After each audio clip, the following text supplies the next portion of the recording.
All right, ladies and gentlemen, welcome to 6 to 6. I'm your host, Industrial Dave. Listen, we are doing things just a little bit different today. The holidays are coming up. We got Thanksgiving.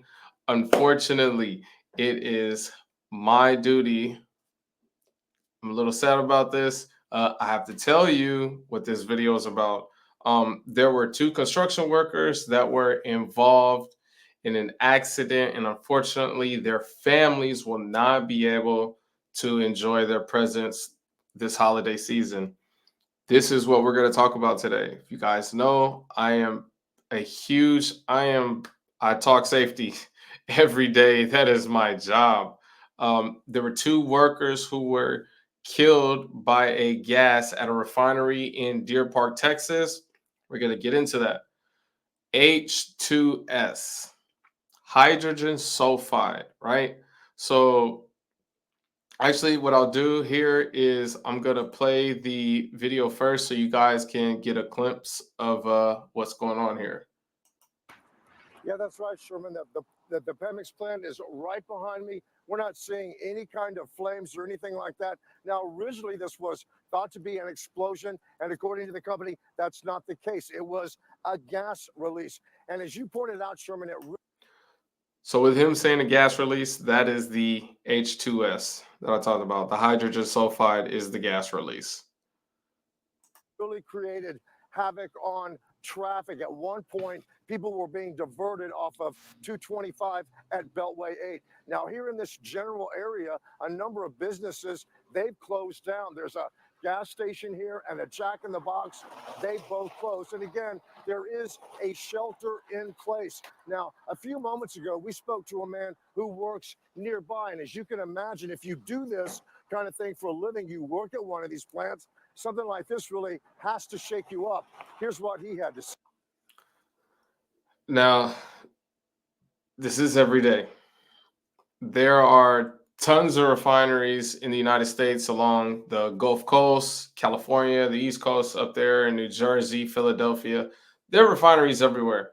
Um, there are so many protocols that we do when it comes to safety, whether it's signing paperwork, and we have all sorts of protocols that we use to make sure that we are working safe and that we're doing our lockout, tag out, and just all kind of stuff, guys. So let's continue with the video.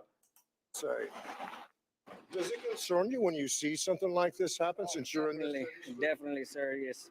To be honest, it's scary because since we work around the whole plants and everything, anything could really go off. So it's pretty scary. Of course, residents here in Deer Park are already a little on edge. It was just about a month ago when a man ran his SUV into a gas line. It erupted. Luckily, or unfortunately, he was the only one Hmm.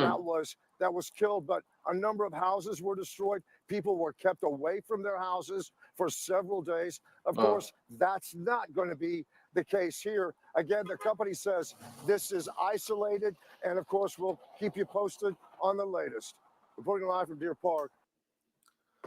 Yeah, guys. So um, I do want to show you guys what is H2S, hydrogen sulfide, sewer gas, swamp gas, stink damp, and sour damp.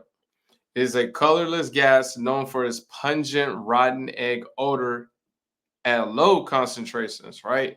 So this gas, for all you guys and gals that don't know about the refineries, the H2S, we all refer to it as a rotten egg smell.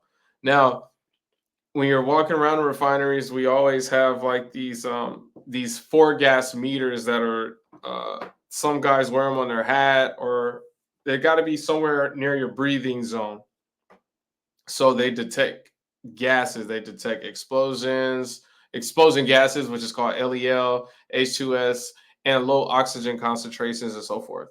So the H2S is heavier than air, so it sits low to the ground, right? But anyways, when you're walking around, sometimes you could kind of get a whiff of it, and you're like, "Whoa, it stinks over here."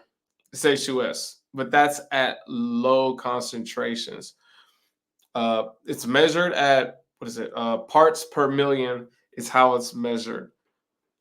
When it's a little higher, when it starts to get deadly, you will smell it one time, and it'll just be the nastiest rotten egg smell that you've ever smelled.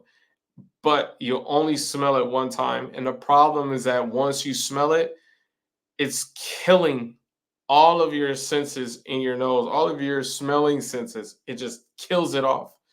And so what happens is you don't even know that you're in the environment. And again, it's colorless. It's not like the movies where it's a green cloud. Sometimes, there are vapor clouds, but the H2S does not have a color to it. Um, so it's deadly at high concentrations, and it's unfortunate that these two guys lost their lives. We don't know any other. There aren't any other facts to it. It's going to take a while for the CSB to investigate this, but I mean, it's a big deal. These are the guys and gals who are working every day to make sure that our lights are on, whether we need to put gas on our car or we need power at the plants. Every single day, these guys and gals, they risk their lives to make sure that you all can live a modern life and be good day to day. So I just wanted to bring a little bit of awareness to you guys about some of the things that we go through in the oil refineries. Unfortunately, these two they won't be able to make it back home. We don't know um, whether they followed all the safety protocols and procedures. But I do want to encourage all you other people that are out there working in the field to read your JSAs and know exactly what you're doing. If you don't know, ask questions. Ask if you're an apprentice, ask a journeyman. It's Listen, guys, this field is very, very unforgiving. The H2S isn't going to apologize, right? A lot of these places, they have confined spaces and oxygen deficient environments, nitrogen purging. There's all kinds of deadly stuff in here. And again, not even the fact that it's the holidays, but any day is a day to be safe, not just the holidays. But again, I want to send my condolences out to the families that lost their loved ones. And again, guys, man, just stay safe out there. All right. This field it can be very dangerous. All right. So, hey, this is Industrial Dave, and I appreciate you guys tuning in to 6 to 6. Have a safe, industrious day.